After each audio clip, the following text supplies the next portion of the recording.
Are you? Kind of tired. Like it doesn't feel like it's a Tuesday already. Like it kind of feels like Monday 2.0. It's funny you said that last week. Um, I was before I was going to bed. I was like, my God, this has been a long day. I can't believe we did today and travel this morning. And then I realized it was Wednesday. We didn't do it that morning. We did it the day before. So I understand. I understand. Well, guys, we are right at the top of the hour. I see a minute or two past. So let's get started. If you're new, welcome. This is Today in Travel. We bring you all the news. We're talking cruise lines. We're talking airlines. We're talking resorts. We're talking what's important to us when shopping for travel. We have a lot to discuss. So let's dig in. I am Jason Poole. I am a travel advisor with Cruise Planners. Cruising is my passion. Europe is my passion. Going there Thursday. Excited. I'll be in Europe. So I know my travel buddy here. She loves Europe as much as I do. Introduce yourself. How are you? Hello, my name is Haley Whiting. I'm the owner of Hospitality with a Flair, which is a hotel sales service company.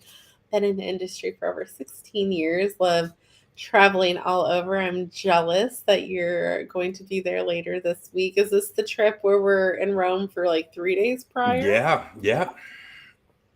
Wow, I'm I'm jealous. excited. I mean, it's really two because I get there so late day one to go to the hotel and then like 2 full days. I will be using your Instagram and blog and YouTube recommendations to do some stuff that's I've already done the tours. You've already done the things. It's for the people that have already done the Yeah, things. already done the thing. Although I still want to go get some better nighttime photos of the Coliseum. So I think I will go at night. Well, there's something, and I tell people this all the time. Like, even though I've been like 3 times now, there is something about just walking around Rome at night. I agree.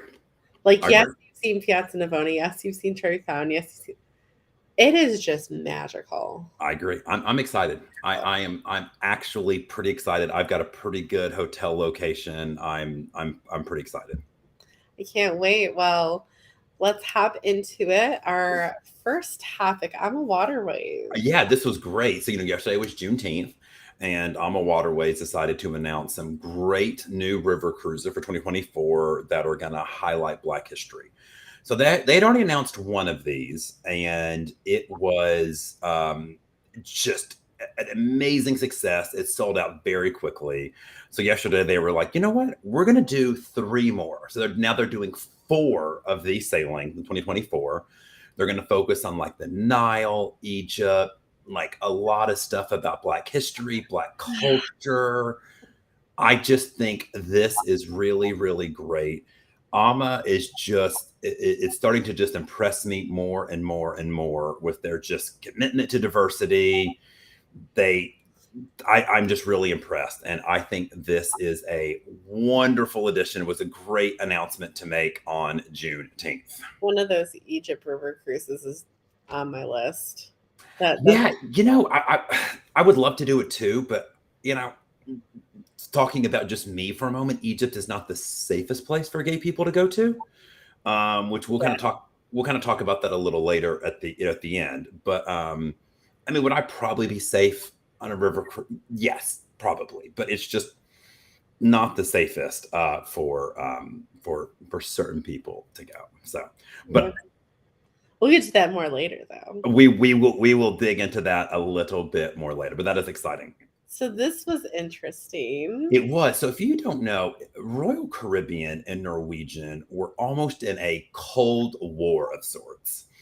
They were both just doing Broadway show after Broadway show. Royal Caribbean was like, what did it start with? Hairspray. No. Well, it was Cats, Mamma Mia, No, Hair, so no, remember they started Hairspray. with Chicago and Hairspray. Those are the first two. Remember Oasis Allure.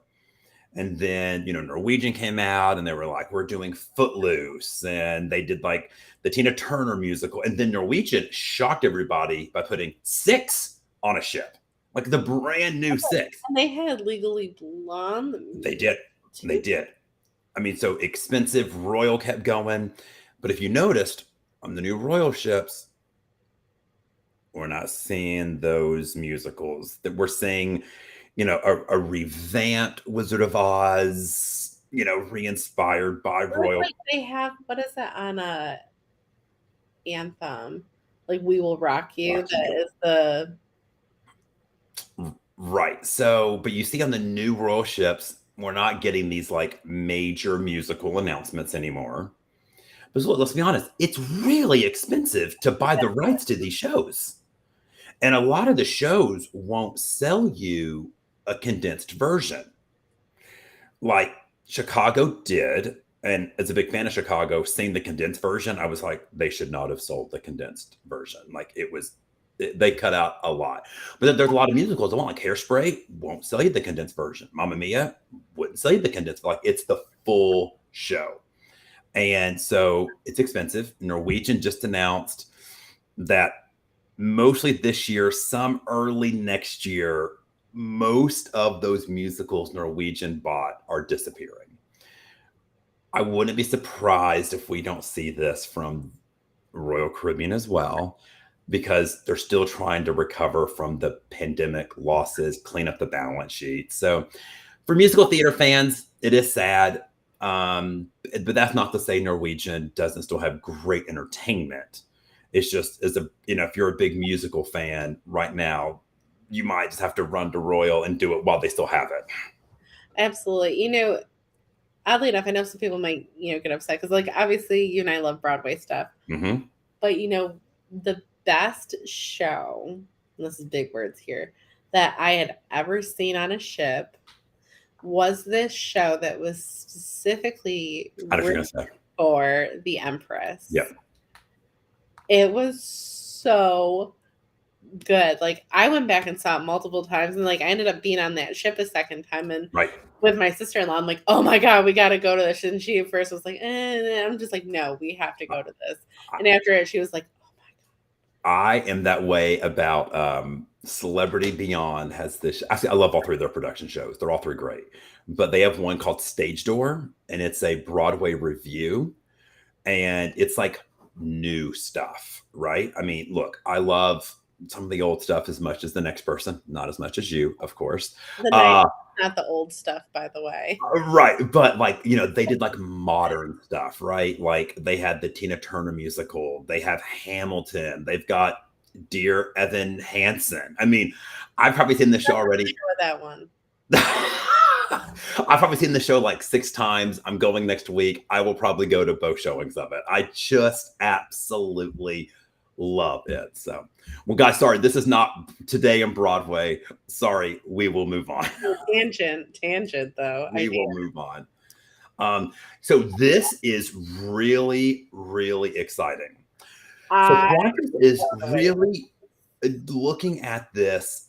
What would it take for us to get from New York JFK to the South Pacific, Sydney, Australia, nonstop? 22-hour flight would be the longest. It's called Project Sunshine. They're having to work with regulatory bodies to try to get some of the laws changed, but there's limits on how long these flights can be. Yesterday, they announced what the cabins will look like. I mean, so they're feeling pretty confident that this is going to happen. And they showed off the cabins. They've got true first class, which looks just amazing. They've got business class, premium economy, and economy. And then they got this new like wellness center, wellness zone. It looks like a convenience store on the ship, on the plane. And it's just like there's just snacks and smoothies you help yourself. So they're testing out, how do we get people over jet lag? What can we do on a 22-hour flight to make it as comfortable as possible? So they are testing a lot of times on planes, and as you take off, the lights go down, and they're testing things like, hey, we're not going to turn off the lights until it is time to go to bed in Australia. So they're like forcing you awake. It's just an interesting idea, but I want to see a yoga studio. Yeah, I mean, look, maybe they'll do it in the aisles. Who knows? But so would you rather do a 22-hour nonstop flight, or would you rather break it up a little bit? If I had to pick here, depend on where I'm sitting first. Yes. If I Yes. couldn't afford or points hack some business or first class in my life, I would not do that in economy. If it was an economy thing, I need to stop at LAX, get up, stretch. So playing devil's advocate, LAX to Sydney is 16 hours. 8 hour was that 6 hours? That's a chunk of time. That is true. That is a chunk of time. That's I mean, more that's that's more New York. hours That's of New York to sleep than Europe. I get Yeah. on I the mean, end. but look, if you're up front, that's a it looks beautiful. It would be a So normal business day if I was up front. Like if I had a seat where I could put my feet up. It doesn't even have to be like a bed seat, but it would just be like if I could get a good recline, put my feet up, I would treat it as a normal business day. But sitting straight up and down for 22 I hours, agree. absolutely not. I Um, agree. I agree. God bless the But I kudos to Qantas, kudos to our one world friends who might Qantas have just this. updated their business class for is it San Francisco to Sydney? And the plane Yep. looks great too. I've seen that recently as well. Yep. All right. So this is interesting. I want to first acknowledge that two white people talking about this Black Traveler app might it might be a little awkward, but I saw this and thought this was fantastic. So there's this new app for Black travelers for seamless and safe experiences. And I thought this was wonderful. So there's things in there such as hair salons in certain cities that focus on the needs of Black people and their hair. I mean, I think that is just a great idea. Just safe parts of cities to stay in, hotel recommendations, tour company recommendations. Um, I just thought that it was just a really, really neat idea. And, on the LGBT side, we see a lot of that, like travel guides, where to stay in Barcelona, where to stay in London. And I'm glad that other companies are stepping up and providing resources for people as well. Oh, absolutely. And you got to think, some people might be so surprised, like, oh, why is this needed? There's places of the world that haven't seen, depending on where you're going, Oh, a lot of Black people, yeah, let alone a lot of white people. Like, there's videos that I've seen, on Instagram or whatnot of this American family that was somewhere in China. And all these Chinese people kept coming up and asking to take pictures with them and their kids because they'd never right. seen it. I can't. Ken Jarvis told me he was somewhere, and I think it had to be somewhere in Asia. And that people were literally staring at him as they had never seen Seen it. a Black person. They were like, "What the heck? I've never seen one." Right. So I think that's great. Just like I talked about with Egypt, not the best place for gays to go, We but talking about as a woman here. right, right. So, It's different needs, and I think it needs to happen. I mean, everybody deserves to be able. I think that is absolutely fantastic, and I got kind of excited when I saw that last night, kind of looking at the article. So great news. All right, well, we have some sad news to talk Bad about. news. Two people found dead at a Hyatt resort in Mexico.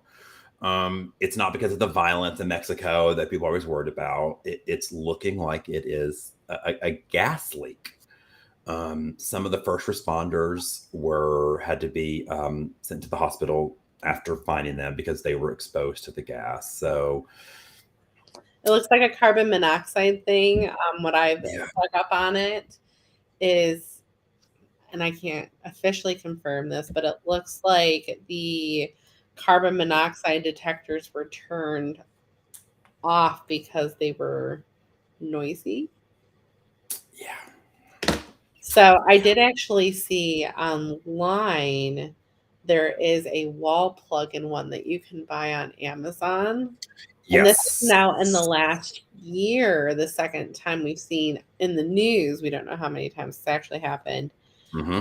happened at Sandals last year of another carbon monoxide I mean, so situation. maybe not the worst idea to get a was I've had the wall plug before, and it's had it in the bedroom, but so it's I not the mean, not I'm the I'm thinking about it. I'm not gonna lie. I'm definitely yeah, no, I agree. I considering. agree. So sad, sad, sad. Well, let's get to our question of the day, and this is something that I'm asked a lot. Haley and I discussed it a lot. How do you choose travel brands for yourself? There we have lots of options for hotels. We have lots of airline choices, lots of cruise and resorts and car rental companies, and we all have brands that we prefer. And so, Haley, when you are picking your brands, why do you choose the brands you do? So, and this is the beauty of it is there's really a brand or something, especially being in hotel world, that fits about any need. I agree. Um, for airlines, I don't live in a hub city. So I didn't have that Mhm. auto choice. I knew other than like, a Southwest or JetBlue direct to Florida that I would have to pop on a legacy carrier. And, I sampled the three out and they're not Mhm. blatantly different, but for me it was, Delta doing the small things that fit for me and my family. I'm open to, now that I'm at a point where I have status, maybe doing a challenger and just kind of seeing what that status looks like on a different Oh, airline. Because by myself I have to look at it as well, with Delta's pricing being a lot more premium, and I like traveling. My family likes traveling first class. If I can get that cheaper with same perks, that I mean cost is, when you're flying a family, is a deciding factor for me, um, to a degree. When I'm mhm. looking at hotels, I am looking for generally full service. If I'm traveling, like when I'm traveling with my dogs next week, road tripping, I kind of lean more extended stay. But Okay. which hotel perks line up, I've kind of been a little bit more on the Bonvoy world versus Hilton. But I've also reward wise dipped into Hyatt more because they have a better points They calendar. do. They do. But I think the biggest thing that comes overall is, do the brands also align with where I'm at? 10 years ago, I would exclusively sail Royal Caribbean because Right. that's where I was at. Now I'm at the point where I don't, when I mean, even with my kid now, 'cause she doesn't like to do that stuff. Like, I don't want to be around kids when I'm sailing. I like trying to be around a very diverse group. I mean, I look at it as an employer, like, diversity is a big thing too. So that is a big decision maker for me, is I need to see that. And, I also need to see it beyond just somebody changing their logo to Juneteenth colors or Pride colors as well. So that's a piece of me. So what about you? I agree with much of what you said. I always, I'm not going to condemn a brand if there's a problem. I like to see how they resolve those problems, right? Yeah. So is Hyatt's my favorite. Of course, internationally, I do a lot of Marriott's. There's just way more of them. There's more. There's just more of them. I have always had whatever issues have been there with Hyatt and Marriott. I mean, have been resolved. I am just as happy at a nice Marriott as I am a Hyatt. But I mean, all things equal, I like Hyatt. I like to gain more points. They're a little more valuable, like you said, but that's fine. Same thing with Delta, right? I mean, I've had some issues with Delta, but they've always been resolved very quickly.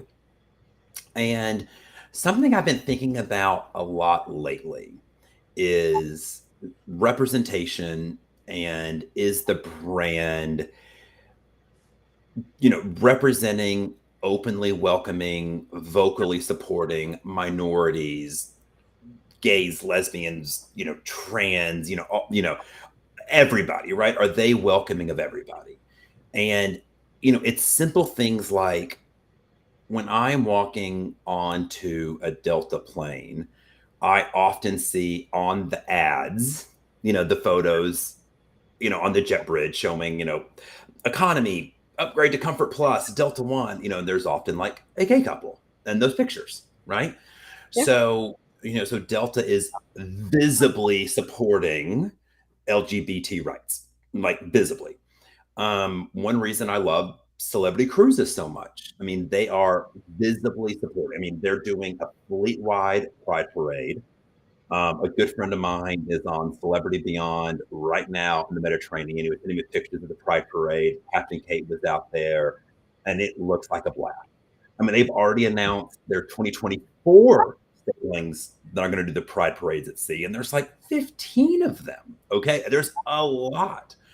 So I really am starting to want to personally travel more on brands that are vocally supportive of LGBTQIA rights.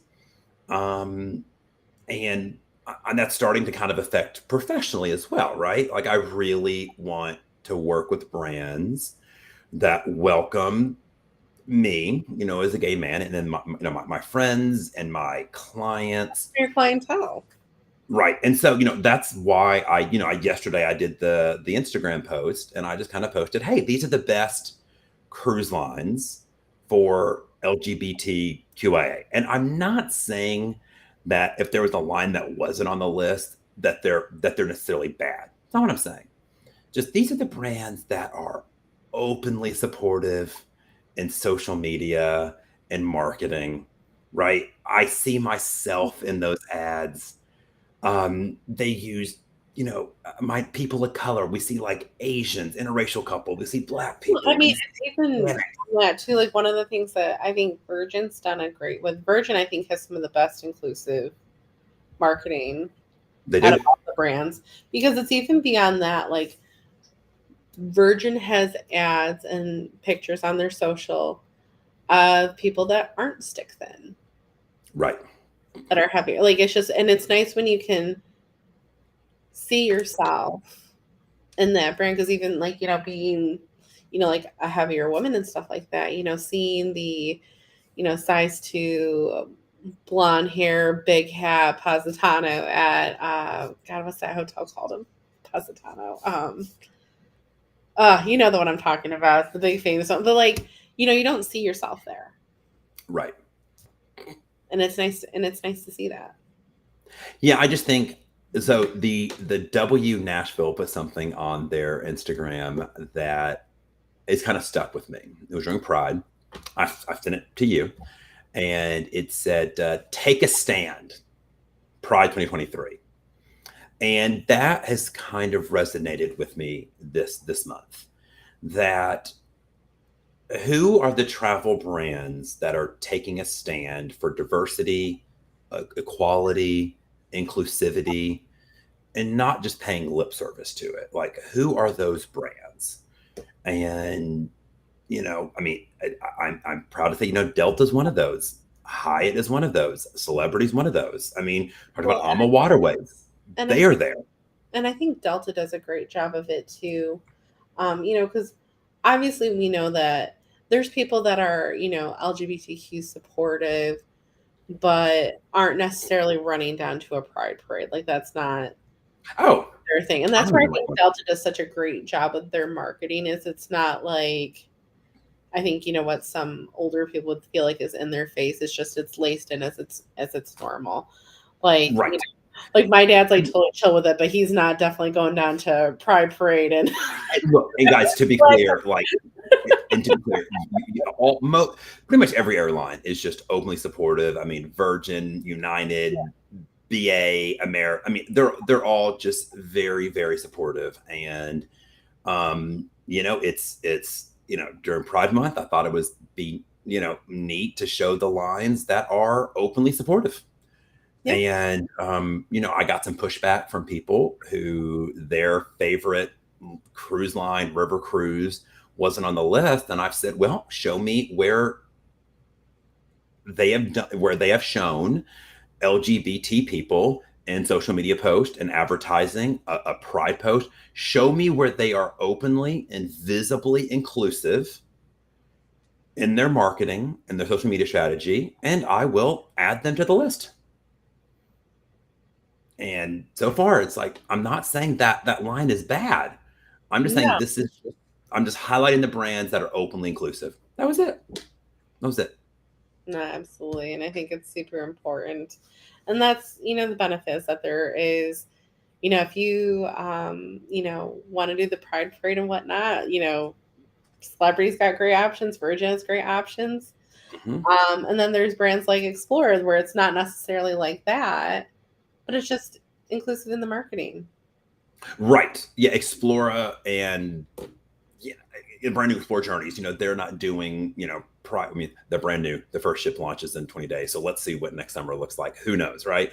But, you look at like Seabourn, Silver Sea, they're not necessarily doing like pride parades, but they actively show LGBTQIA people in their marketing, social media posts. So they're talking the talk and walking the walk. They're not just paying lip service. Absolutely. Well, let's get to our tip of the day because we're almost out of time. We are. This is a question I get all the time. And we've touched on this at some point in time, but I Yes. think with the Europe travel season really kicking off now, it's important to remember. So, me personally, when I travel, I like to have some currency on hand when I go. I'm now at the point where I go so much that I always have like a 50 and a 20 or something left I do too. over in my wallet. But I like to have I like to have around 200 euros in hand. Yeah. When So I used to get currency from my bank before I went, but then I noticed the exchange rate is significantly better if you get it in, like if you get euros in Europe. So I don't need euros until I get to the country, and there's always ATMs. I don't go to the exchange centers. See, I like to. That's why I don't get my full amount all the time. I like to have something. But why do you need euros between America landing, ATM, and getting in a car? All right. Why do you need euros? So let's play devil's advocate. Say you're flying into a smaller European airport. Like there's some spots that I'm looking to potentially venture to next year, And they have ATMs. and the ATM's not up. And say my ride that I prearranged flakes off and I need to get a ride. I don't know if it's going to take credit card. I don't know. It's just like it's an I don't know. Do I end up Yeah. using it 99.9% of the time? No. For me, it's a what if. I Well, like I mean, to cover with the what if, like 100, 200 euros. So I would argue in that case, the ATM currency exchanges at the airport are your backup plan. And that's what I would argue, right? You should always have some American currency. If you have Those are you have worse than the bank. Those are worse than the right, bank. but you're rarely going to use those, right? Yeah. So you're spending more every time versus possibly spending more one time. How much more are we really talking though? I mean, it's pretty significant. I'm getting 100 euros. I Well, find here's the thing. I do my Here's the real crux. I don't like people traveling with 1,000, 1,500, 2,000. Oh yeah, 100%. I'm saying when I go pull my like 100, 200 bucks, like Yeah. So look, if you wanna go to your bank and 100 euros out, that's fine. People are like, how much should I get? How much should I get? I'm like, don't really worry about it. There are ATMs everywhere in Europe. Everywhere. We pull the bulk when we get there. And yes. And I'll probably pull 200 next port, an ATM, pull another two. I kind of pull it as I go. But as a rule, you really want to just use ATMs in the foreign country and get out money as you go. And then, hey, Lee, you're in a foreign country, you're offered two choices.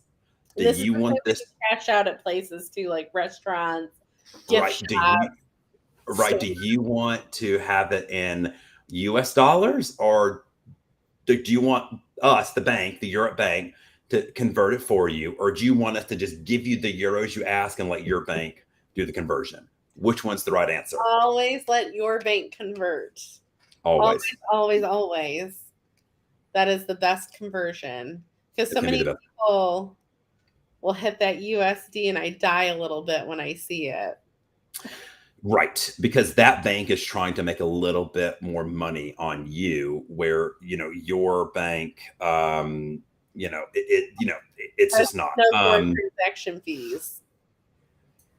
Melanie just wrote, if there's a better exchange rate and you'll go back to that country EU, then take extra at that time. That's a good point. I was with Melanie in France, and it was when the euro was negative to the dollar. And so Melanie and I were at the ATM. Well, I think we got like 1,000, euros out. It's like, hey, euros have never been cheaper ever.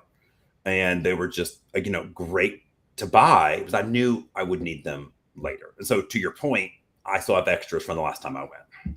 Oh yeah, I always have like a 50 or a 20 just chilling out in my drawer over here. I do too. I was out with some friends the other day, and I got on my wallet, and they saw euros. Like, okay, Mr. World Traveler, you just have foreign currency in your wallet. I'm like, sorry, I've got to put it back. I always have like the $1 or $2 coins left in my wallet too. They're just my friends are like, you're so freaking extra. I'm like, no, honestly, like because I'm not out that frequently, and I use my wallet. I'm like, oh, I'm not. Those coins are part of the tip. Those are part of the tip that I leave the hotel or the room. Like, they're part of the tip. I don't carry those. Oh, Olivia loves like collecting coins and all the things. But well, this was a fun show today. We hope you guys enjoy. We don't know what the situation next week's going to look like. So I think it's a C day. You're on a ship. I'm at a hotel. So okay. So possibly no show here. But if I have good Wi-Fi, like I said, I think Tuesday is a C day. So make sure to follow. I fly to Rome Thursday, in Rome for a couple of days, get on Celebrity Beyond next week, and doing an Eastern Mediterranean cruise. And for those of you that want to be less adventurous, I'll be in Chicago next weekend. Chicago's fun. So, all right, guys. Well, thank you so much for watching. Have a great day, and we'll see you soon. All right. Bye, guys. Bye.